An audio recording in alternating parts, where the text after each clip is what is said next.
할렐루야. 오늘도 주일을 맞아 주님 앞에 예배하는 우리 모든 성도들에게 한량없는 하나님의 은혜가 충만하시기를 주님의 이름으로 축원합니다. 이 아침 우리에게 주시는 하나님의 말씀은 요한복음 7장 37절에서 39절까지 말씀입니다. 제가 봉독해 드리겠습니다. 명절 끝날 곧 큰 날에 예수께서 서서 외쳐 이르시되 누구든지 목마르거든 내게로 와서 마시라. 나를 믿는 자는 성경의 이름과 같이 그 배에서 생수의 강이 흘러나오리라 하시니 이는 그를 믿는 자들이 받을 성령을 가리켜 말씀하신 것이라. 예수께서 아직 영광을 받지 않으셨으므로 성령이 아직 그들에게 계시지 아니하시더라. 아멘. 오늘은 낙심한 시대를 향한 주님의 격려라고 하는 제목으로 말씀을 나누도록 하겠습니다.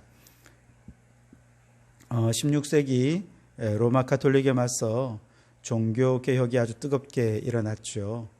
그러나 한 세기가 지난 17세기가 들어서면 여러 교파들이 생기고 또 그 교파들마다 자신의 교리를 정립하기 위해서 신학적으로 또 교리적으로 이게 기초를 다지는 그런 정비 작업을 진행을 하게 됩니다.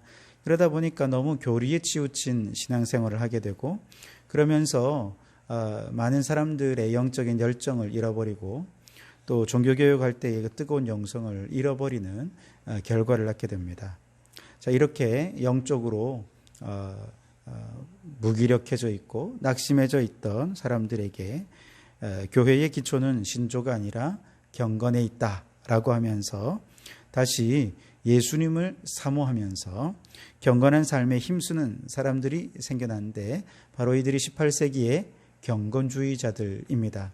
바로 이들을 통해서 다시 한 번 더 18세기에 아주 영적으로 뜨거운 열기가 다시 일어나기 시작을 하는데 그 대표적인 출발점이 모라비안 교도들입니다. 독일의 모라비안 교도들은 교리 안에만 머무는 이성적인 신앙이 아니라 살아계신 하나님을 체험적으로 만나는 아주 뜨거운 신앙을 향한 갈망이 있었죠. 그래서 늘 하나님 앞에서 말씀을 깊이 연구하고 또 간절히 기도하면서 성령 충만한 어떤 실제적인 그런 신앙생활을 하기를 원했던 것입니다.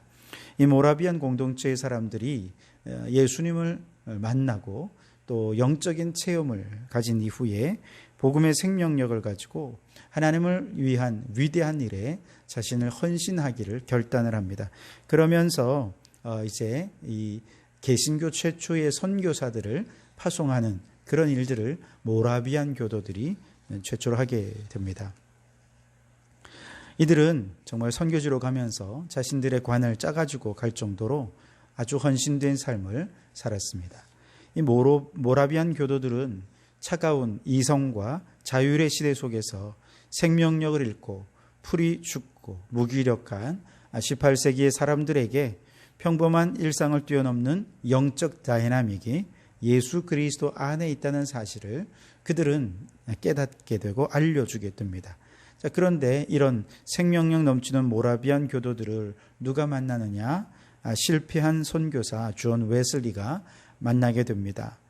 북미 인디언들에게 선교하러 갔다가 실패한 채 풀이 죽어서 낙심한 마음으로 대서양을 건너는 배를 타고 오던 중에 폭풍우를 만나고 그 폭풍우 와중에 찬송을 하여 모여드는 많은 사람들이 두려워하고 있지만 그들은 오히려 찬송을 하는 그런 평안한 얼굴의 모습들을 보면서 웨슬리가 생각합니다. 도대체 저들은 누구인가? 그 역동성과 그들의 담대함과 그들의 정말 생명력 넘치는 신앙에 충격을 받고 결국 그들을 통해 나중에 예수 그리스도를 영접하게 되면서 그가 뜨거운 신앙을 갖게 되었고 영적인 열정을 회복하게 되면서 감리교를 조직하게 되었고 18세기 영국과 유럽의 아주 대부흥 운동을 이루는 생명 넘치는 신앙의 부흥이 일어날 수 있게 되었던 것이죠. 여러분, 지금 21세기인 우리 한국 땅에도 풀이 죽어 있는 수많은 사람들이 있습니다. 수해를 당해 하루아침에 사랑하는 가족을 잃은 분들, 하루아침에 살던 집에 물이 들어차 세간을 다 잃고 길바닥에 앉게 된 정말 망연자실한 마음으로 계신 분들, 또 아무리 이력서를 집어넣어도 번번이 취업에 실패하며 기가 죽고 풀이 죽은 정말 아파하는 청춘들, 가족은 부양해야 되는데 회사에서는 언제 잘릴지 몰라 정말 마음 졸이는 중년들, 그리고 우리의 노년들까지 18세기 모라비안들과 그리고 웨슬레가 이런 마음 아파하는 사람들에게 말하는 듯합니다. 예수 안에 답이 있습니다. 예수님을 만나면 다시금 희망을 찾을 수 있습니다. 그러니 예수님의 생수를 마시십시오. 그리고 일어나십시오. 이 격려와 이 축복으로 우리 모두가 다 예수 안에서 다시금 일어날 수 있게 되기를 주님의 이름으로 축복합니다. 어제는 8.15 광복절이었죠. 광복을 위해 정말 애를 쓴 많은 일꾼들이 있습니다. 특별히 독립운동을 한 믿음의 선조들이 많은데 그중에 3.1 만세운동 때 독립선언서에 이름을 올린 이필주 목사님이라는 분이 계십니다. 이분은 정말 절망적인 삶을 살아왔습니다.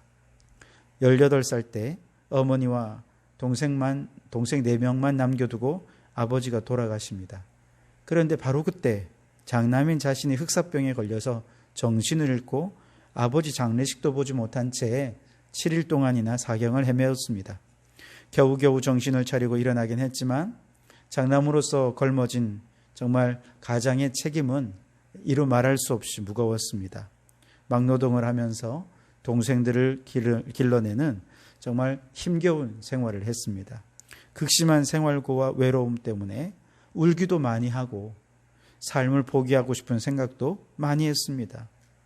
현실 도피를 위해 방탕한 친구들과 함께 주색 잡기에 빠져서 술 먹고 담배 피고 아주 방탕한 생활을 하게 됩니다.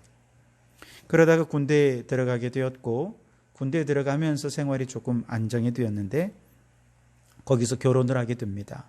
그런데 결혼의 행복도 잠시 2아이를 낳았는데 둘 다 전염병으로 한꺼번에 아이들을 먼저 하나님께 보내고 맙니다. 정말 가혹한 현실에 견딜 수 없는 고통 속에 누군가 예수님의 복음을 전해줍니다.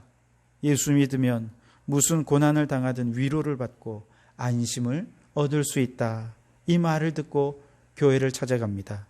당장 무슨 변화가 있었던 것은 아닙니다만 한 1년쯤 되던 어느 날 그의 삶을 송두리째 변화시키는 놀라운 체험을 하게 되는데 바로 환상을 보게 됩니다. 꿈속에서 그에게 보여진 환상은 자신이 죽어서 시체가 되어서 관에 누워 있는데 또 다른 자신이 자신을 보면서 이렇게 얘기를 합니다. 내가 죄로 인해 이같이 죽었느니라. 그런 이야기를 들으며 잠에서 깜짝 깨고 환상에서 깨어나는데 이필주는 그때부터 모든 죄악들은 다 끊게 됩니다. 주색 잡기 끊고 그리고 세상적인 것 다 끊고 세례 공부, 신앙생활 힘쓰면서 정말 온전히 예수 그리스도를 영접하게 됩니다. 그는 예수께서 나를 위해 십자가에 돌아가신 것만 생각해도 눈물이 나고 감격이 되고 마음의 기쁨이 충만해지는 놀라운 영육 간의 변화를 경험하게 됩니다. 그리고 가족들도 다 전도하고 목사가 되어서 나중에 나라를 위해서 헌신하게 될 때 1919년 3월 1일 독립선언식에 참여한 다음에 곧바로 체포되어 감옥에까지 갔는데 감옥에서도 간수들에게 복음을 전해서 정말 간수들까지도 그의 인품에 감화되어서 예수님을 믿게 되었다 하고 이야기를 합니다. 여러분 아무리 인생에 길이 없고 포기하고 싶고 낙심이 되는 인생이라 하더라도 예수님을 만나면 길이 있습니다.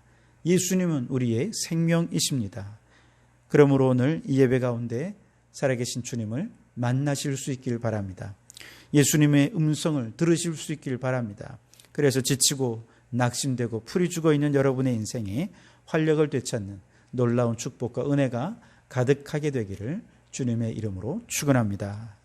자, 오늘 예수님께서는 요한복음 7장 37절 38절에서 이렇게 말씀하십니다. 누구든지 목마르거든 내게로 와서 마시라. 나를 믿는 자는 성경의 이름과 같이 그 배에서 생수의 강이 흘러나리라. 예수님은 자신을 강물에 비유하고 있습니다. 그런데 강물이라면 그동안 우리는 잔잔한 강물이죠. 그런데 최근에 우리는 정말 쓰나미보다 아주 바다의 큰 파도보다 정말 더 큰 물의 위력을 경험하고 있습니다. 엄청난 홍수에 섬진강 제방이 무너지고 낙동강 제방이 무너져서 집들이 잠기고 자동차가 떠내려가고 소가 한 80km 정도를 떠내려가고 사람들이 다치고 죽고 아주 정말 엄청난 난리를 경험했죠. 물의 위력이 얼마나 큰지 온 국민이 체험을 하고 있습니다. 예수님이 강이다라고 말할 때 여기는 우리 인생이 행복을 위해 쌓아 올린 모든 제방들, 인간적인 제방들을 한꺼번에 무너뜨리고 쓰러뜨릴 수 있는 그런 능력이 예수님께 있다라고 하는 의미입니다. 누가복음 12장의 한 부자를 보세요. 그는 풍성한 소출을 거두고 창고를 짓고 곡식을 다 쌓아두면서 자신의 영혼에게 말하죠. 내 영혼아 여러 해 쓸 물건을 많이 쌓아두었으니 평안히 쉬고 먹고 마시고 즐거워하자. 그가 쌓은 제방은 물질의 제방이었습니다. 풍요의 제방이었습니다. 그때 하나님께서 어리석은 자여 오늘 밤에 내 영혼을 도로 찾으리니 그러면 내 준비한 것이 누구의 것이 되겠느냐. 여러분, 행복을 위해 우리가 아무리 많은 재물을 쌓아보세요. 예수님의 강물이 홍수처럼 밀려들어오면 다 무너질 수밖에 없습니다. 제가 주중에 새벽 기도 때도 말씀을 드렸지만 예수님이 탄생할 때 동방박사들이 왕궁으로 들어갔죠. 헤로드 왕 앞에서 유대인의 왕으로 나신 이가 어디냐 이렇게 물으니까 헤롯이 아주 깜짝 놀랍니다. 그리고 자신의 왕 자리를 지키기 위해서 2살 이하의 모든 남자애는 다 죽이라고 명령을 하죠. 너무나도 끔찍한 명령입니다. 그런데 이처럼 권력이라는 아주 높은 제방을 쌓고 권력 아래서 영원히 행복하기를 꿈꾸었던 헤롯의 말년은 어떻게 되느냐?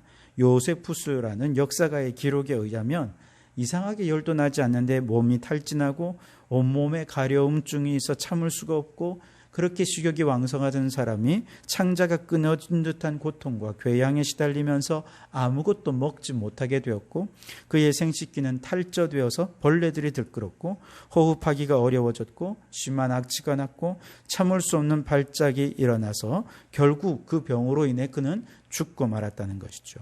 얼마나 그의 말년이 비참한 말년인지요. 자신의 권력을 유지하기 위해 예수님을 십자가에 못 박았던 빌라도 그도 최후는 자살하고 말았습니다. 여러분, 권력이라는 제방도 물질의 제방도 명예라고 하는 제방도 인본주의적인 모든 제방, 예수님의 강물이 밀어닥치면 다 무너질 수밖에 없습니다. 여러분, 세상의 제방은 무너지면 큰일 나죠. 그러나 우리의 인본주의적인 제방은 무너져야 됩니다. 그렇게 해서 이 세상의 것 의지하던 것 다 포기하고 예수 그리스도, 우리의 능력이신 그분이 우리 안에 정말 강물처럼 흘러 들어와야 할 줄 믿습니다. 주님, 내 힘과 능력 의지하던 모든 것 내려놓습니다. 내게 강같이 흘러 들어와 주시옵소서. 내게 홍수같이 흘러 들어와 주시옵소서. 그래서 물이 바다를 덮음같이 내 영혼을 완전히 덮어주셔서 오직 예수로만 살아가게 도와 주옵소서. 그렇게 기도하면서 주님 의지할 때 여러분의 인생이 예수 그리스도로 말미암아 변화되는 역사가 일어나게 되어질 줄 믿습니다. 뿐만 아니라 강물 같은 예수님이다. 이것은 예수님은 능력의 강이실 뿐만 아니라 생수의 강이 되십니다. 그래서 그 생수를 오늘 마시라고, 모든 목마른 자는 마시라고 그렇게 말씀하지 않습니까? 근데 여러분, 그 물 가운데도 정말 생명이 풍성한 물이 있습니다. 해양심층수라고 여러분 들어보셨습니까? 해양심층수는 햇빛이 도달하지 않는 수심 200m 이하 바닷속에 있는 물인데 수온이 항상 2도에서 5도를 유지하고 인산, 질산, 아질산, 암모늄, 규산 같은 이런 것들과 함께 미네랄이 아주 풍부해서 풍부하답니다. 그러나 유기물이나 병원균은 거의 없는 것이 심층수의 특징이랍니다. 이 해양 심층수는 3대 1대1이라는 체액과 양수의 미네랄 비율과 아주 비슷한 비율을 가지고 있다고 해요. 대양을 순환하는 바닷물이 북대서양 그린란드의 차가운 빙하 해역과 만나면서 온도가 차가워서 깊은 바다 밑으로 가라앉아 형성된 것으로 아주 인체에 유용한 영양, 염류, 미네랄, 무기물 등을 풍부하게 함유하고 있다고 합니다. 우리 인간의 몸이 70%가 물이기 때문에 사실 인간에게 찾아온 질병은 70%도 오염된 물을 먹고 오염된 이 물 때문에 생겨난 일인데, 그래서 이 물만이라도 깨끗하게 잘 깨끗한 물을 먹으면 질병 예방에 큰 효과가 있고 몸에 좋은 영양분을 섭취할 수 있다고 합니다. 그래서 여러분, 해양의 심층수가 우리 몸에 좋다니까 얼마나 많은 사람들이 해양 심층수를 찾아 그 물을 먹는지 모릅니다. 그러나 여러분, 왜 우리 영혼을 살리는 심층수 대신 예수, 생수 대신 예수님에 대해서는 그렇게 많이 관심을 두지 않나요? 예수님은 우리의 영혼을 살리는 생명수가 되시는 분이신 줄 믿습니다. 해양의 심층수는 바다 깊은 곳에 가야 찾을 수 있지만 생수 되신 예수님은 어디서 만날 수 있습니까? 말씀의 바다 깊은 곳으로 깊이 빠져들어 말씀을 이해하고 말씀을 묵상하고 말씀이 깨달아지면, 믿어지면 생수 되신 예수님을 마실 수가 있습니다. 그래서 예수님을 마신다, 이 말은 예수님을 믿는다라고 하는 말과 똑같습니다. 그래서 내게로 와서 마시라, 나를 믿는 자는, 이렇게 말씀하시죠. 그러니까 믿는 것과 마시는 것은 똑같다는 것이죠. 오늘 예배 중에 말씀이 선포되는 이 시간, 여러분 말씀의 바다에 깊이 빠져 드시기 바랍니다. 말씀 속에 담겨있는 하늘의 비밀을 깨달으시고 구원의 비밀을 깨달으시고 십자가 부활의 깊은 능력이 믿어져서 생수 되신 예수님을 벌컥 마시고 영적 목마름을 해결하고 시원케 되고 영적으로 건강함을 누리는 축복이 임하기를 주님의 이름으로 축원합니다. 뿐만 아니라 생수는 그 물이 흘러가는 곳마다 곡식을 무르익게 하고 물고기는 펄떡펄떡 뛰게 하고 사람들이 그 속에 모여 살게 되면서 도시가 생기고 문명이 발달하게 되지 않습니까? 마찬가지로 말씀을 통해 예수의 생수가 내 영혼에 흘러 들어오게 되면 우리의 삶이 활력이 넘칩니다. 아주 펄떡이는 물고기처럼 그렇게 활력이 넘칩니다. 일을 해도 피곤함이 없습니다. 독수리 날개침 같은 새 힘을 얻어 아무리 피곤해도 아무리 힘들어도 즐겁게 주님을 위해 일하고 일하는 것마다 잘 되고 문제가 생겨도 문제 앞에서 좌절하지 않고 다시 일어나고, 그래서 문제가 없을 때보다 더 발전하고 더 전진하는 삶을 살게 되는 것입니다. 제가 아내를 만났을 때 아내는 제가 섬기던 교회의 교사였습니다. 그런데 그때 제가 참 감동했던 것은 당시 간호사로 일하면서 3교대 근무를 하고 있었는데 3교대를 하다 보니까 어느 날은 밤을 꼬박 새야 하는 때가 있지 않습니까? 그런데 그렇게 밤을 지새우고도 주일날 아침이 되면 어린아이들을 섬기기 위해서 열심히 교회에 와서 아이들을 섬기는데 전혀 피곤하지 않아요. 오히려 너무나도 행복해한 모습으로, 즐거운 모습으로 아이들을 섬기고 찬양대에 봉사도 하고 그렇게 예배를 드리는데 너무너무 즐겁게 신앙생활하는 모습을 보고 제가 아주 반했어요. 여러분, 돈 준다고 그렇게 하겠습니까? 어디서 이런 지치지 않은 힘이 옵니까? 예수의 생수가 강같이 흘러들어가니 걸어가도 뛰어가도 곤비치 않고 피곤치 않고 지치지 않는 새 힘을 주님께서 주신 것입니다. 오늘 찬송가 436장을 우리가 불렀는데요, 1절 가사에 보면 나 이제 주님의 새 생명 얻은 몸, 옛것은 지나고 새 사람이로다. 그 생명 내 맘에 강같이 흐르고 그 사랑 내게서 해같이 빛난다. 영생을 누리고 주 안에 살리라. 오늘도 내일도 주 함께 살리라. 그 생명 내 안에 들어오고 그 사랑 내게서 강같이 흘러 들어올 때 우리의 심령은 주 안에 생명력 넘치는 삶을 살게 될 것입니다. 여러분, 지쳐 있습니까? 낙심되어 있습니까? 때로는 좌절하고 포기하고 싶은 마음이 가득하십니까? 이 시간 생수 되신 예수님을 믿음으로 마음껏 마시기 바랍니다. 그래서 걸어가도 뛰어가도 곤비치 않고 피곤치 않은 새 힘과 능력을 얻어서 우리 인생에 닥치는 모든 장애물들 다 뛰어넘고 승리하는 우리 성도들이 되실 수 있기를 주님의 이름으로 축원합니다. 놀라운 사실은 39절에 이는 그를 믿는 자들이 받을 성령을 가리켜 말씀하신 것이라, 그렇게 말씀하십니다. 생수의 강이신 예수님을 믿으면 성령을 받게 된다 하는 이야기입니다. 예수님을 믿는 것과 성령을 받는 것은 다른 것이 아니라는 것이죠. 여러분, 예수님 믿으시죠? 그러면 이미 여러분은 성령님을 받은 자들입니다. 성령 받아라, 성령 받아라, 뭐 이렇게 노래 부른다고 성령을 받는 것이 아니라, 또 혹은 어떤 특별한 성령 받는 체험이 있어야 성령 받는 것이 아니라, 예수님을 믿고 예수님의 생명이 내 안에 들어오면 그게 바로 성령 받는 것입니다. 여러분, 성령 받았음을 확신하실 수 있기를 바랍니다. 이미 성령께서 내 안에 흘러 들어와 내 안에 사시는 줄 믿으시기 바랍니다. 그렇다면 이제 흘러나오는 삶을 살아야 합니다. 38절에 생수의 강은 흘러나온다, 그렇게 말씀하시죠. 즉 성령을 받았다면 이제 성령 충만한 삶을 살아야 한다는 것입니다. 나만 성령 받고 은혜 받고 끝나는 것이 아니라 이제 성령님에 대한해서 흘러넘치는 삶을 살아야 한다는 것이죠. 앞서 모라비안 교도들에 대해 말씀드렸습니다만, 우리나라에서도 평양의 대부흥이 일어났을 때 장대현 교회 성도들이 성령 받고 난 다음에 내 안에 계신 예수님이 자꾸자꾸 내 인격 밖으로 흘러나오는 것을 경험하면서 생활의 변화가 일어나게 됩니다.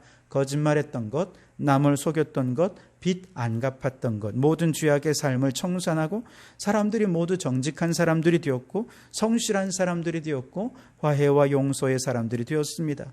여러분, 이것은 윤리적으로 도덕적으로 문제가 아니라 성령이 내 안에서 흘러넘치니까 이런 일들이 일어나게 된 것입니다. 삶의 부흥이 일어난 것입니다. 성령이 흘러넘치니까 하나님을 위해 자신의 생을 헌신하며 하루 벌어 하루 먹고 살던 사람들조차 한 달에 하루는 날 연보로 주님께 시간을 바쳐 하루 종일 복음 전하는 일에 헌신하면서 전도의 부흥이 일어났습니다. 사람들이 은혜를 사모하며 새벽 기도는 물론 또 예배의 자리, 부흥 사경에 있다 그러면 어디든 달려가 은혜를 받는 말씀의 부흥이 일어났습니다. 평양대 부흥의 역사는 그렇게 성령이 흘러넘치는 역사를 통해 일어났습니다. 여러분, 성령께서 내 안에 계십니다. 그분을 가두어 두는 것이 아니라 이제 내 인격을 통해, 내 언어를 통해 흘러넘치도록 하는 여러분 되시기 바랍니다. 성령의 인격으로 일하고 성령께서 친히 일하시도록 우리는 그저 순종하는 자가 되어야 할 것입니다. 그럴 때 오늘 지금 우리 안에도 새 부흥의 역사가 일어나게 되어질 줄 믿습니다. 자, 여러분, 참으로 코로나 때문에 지치고 수해 때문에 낙심한 이 나라 국민들에게, 그 밖에 이런저런 여러 가지 사연들로 힘들어하며 목말라하는 오늘 우리 성도들에게도 주님께서 내게로 와서 생수를 마시라고, 힘을 내라고 위로해 주십니다. 격려해 주십니다. 그리고 그 위로와 격려를 받은 우리 성도들은 위로받는 것에만 그치지 말고 이제 생수의 강이 흘러나오듯이 성령이 흘러나오는 삶을 살아서 신앙과 우리의 삶에 다시금 부흥의 역사가 일어나게 되기를 주님의 이름으로 축원합니다. 기도하시겠습니다. 주님, 낙심하고 지치고 좌절한 이 백성들에게 위로하여 주옵소서. 힘내라, 격려하여 주시옵소서. 생수 되신 예수님을 믿음으로 마시고 더 이상 지치지 말고 우리 앞에 닥친 모든 어려움을 이겨낼 힘과 능력을 얻게 해 주시옵소서. 믿음으로 성령님은 이미 내 안에 거하시는 줄 믿습니다.